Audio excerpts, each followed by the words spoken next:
Sin Martín Lutero, no Luis XIV, nos dijo el historiador de las ideas políticas británico John Neville Figgis.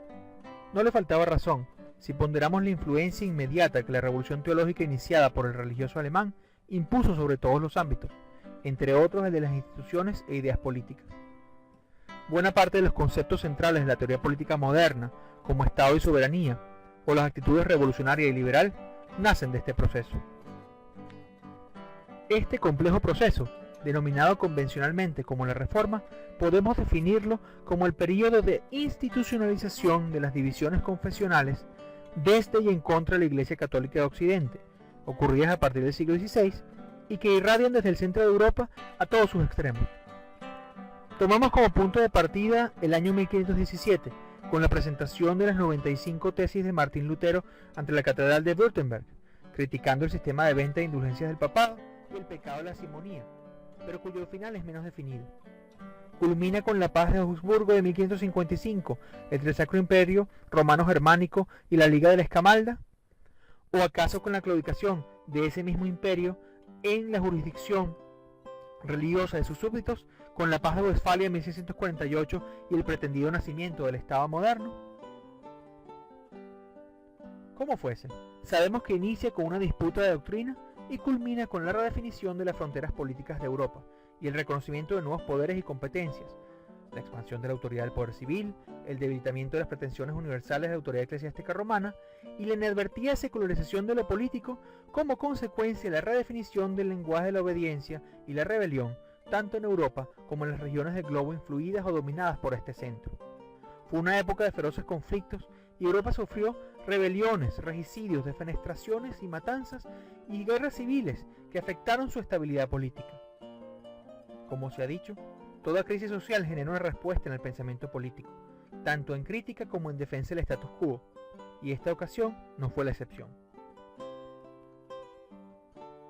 Es inevitable generalizar, pero podemos afirmar dos constataciones generales que condicionan el modo en que la Reforma afectó la doctrina política imperante. En primer lugar, que los movimientos del siglo XVI tuvieron éxito porque fueron apoyados por las autoridades seculares, a diferencia de otros movimientos heterodoxos del cristianismo en siglos anteriores. En segundo lugar, que la preocupación de los reformistas era primordialmente teológica y solo se enfrentó a lo político como consecuencia y en defensa de la ruptura religiosa. El criterio del pensamiento político del tardío medioevo consistía en el reconocimiento por parte del poder político de la supremacía de la Iglesia Católica de Roma en asuntos espirituales y dentro de la Iglesia del poder de los obispos sobre el papado, el cual a su vez consagraba la misión temporal de los gobernantes. Cuando los reformistas niegan la autoridad espiritual tanto del papado como del clero católico, dejaron el campo abierto para que los gobernantes deshicieran sus lazos y sus deberes con Roma, pero también para que los fieles desobedecieran a aquellos gobernantes que eran obstáculo para su propia salvación. El rechazo de las normas seculares, antinomianismo y la actitud de creencia en un pronto juicio final, el milenarismo, eran actitudes comunes entre las comunidades cristianas más radicalizadas de entonces. Recordemos que esta es la disputa central de la Reforma. ¿Pueden las almas imperfectas de los hombres salvarse bajo una iglesia corrupta o deben los verdaderos fieles formar sus propias comunidades espirituales? Así, la Reforma generó dos tesis políticas importantes, de efectos inadvertidos. Reforzó la noción de libertad cristiana junto con la de obediencia política y produjo la reformulación del derecho de rebelión. Hablemos entonces sobre la obediencia del cristiano. La base teológica de casi todos los reformismos es el pesimismo moral de Agustín de Hipona y su noción de los efectos del pecado original sobre los hombres. En consecuencia, la libertad cristiana no ocurre en este mundo corrompido, sino en la vida cristiana o en el cielo, por lo que el gobierno se hace necesario como instrumento en lo terrenal de coerción sobre los pecadores. Ante la fuerza del poder público, el buen cristiano solo debe obedecer. Lutero calificó así de salvajes a los rebeldes campesinos y solo autorizó a rebelarse contra el emperador a los nobles alemanes, a cuenta de la defensa del protestantismo frente al catolicismo.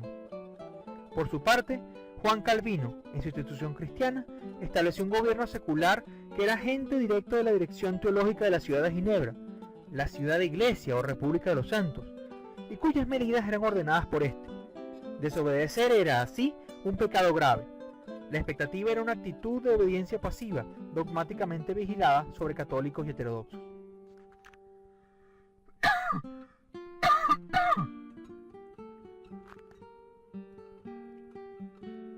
Pero, ¿qué ocurre allí donde el gobierno es agente del pecado? ¿Qué ocurre cuando los gobiernos son partidarios de la fe incorrecta? Surge así el replanteamiento del derecho a la rebelión. Los protestantes establecidos en regiones políticas y socialmente hostiles debían velar por su salvación. Aunque algunos se inclinaron por la obediencia para sobrevivir, como fue el caso de los anabaptistas, otros retomaron la doctrina medieval de la rebelión.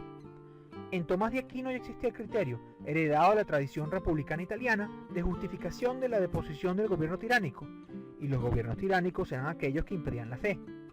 La persecución católica contra los hugonotes, calvinistas franceses, generó la corriente de los monarcómacos, o luchadores contra la monarquía, como Philippe Duplessis Mornay, François Hotman o Teodoro de Beza, provocando doctrinas similarmente radicales entre los católicos perseguidos de los países protestantes.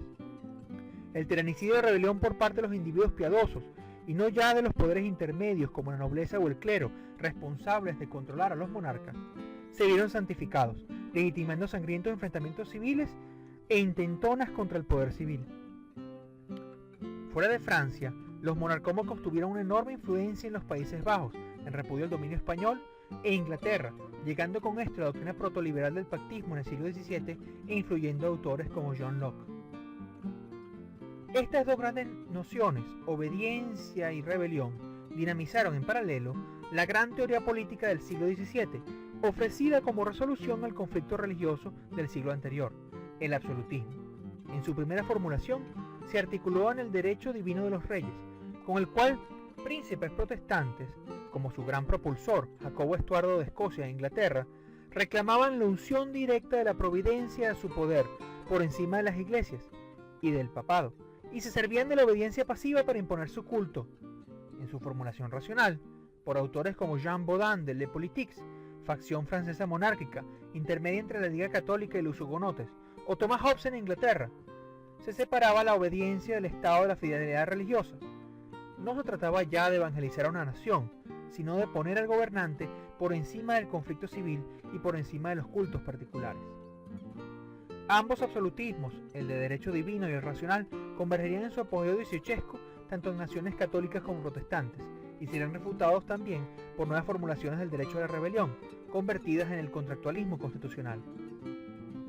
Así, en suma, podemos decir que la Reforma genera el sacudimiento ideológico de Europa y de Occidente, que inadvertidamente da lugar a la separación de la Iglesia y del poder político en beneficio de la autoridad de este último y del concepto moderno de Estado, pero que también genera límites en el ámbito de la autoridad civil sobre los individuos y su religión, elemento esencial de nuestra comprensión de los derechos naturales en el mundo moderno.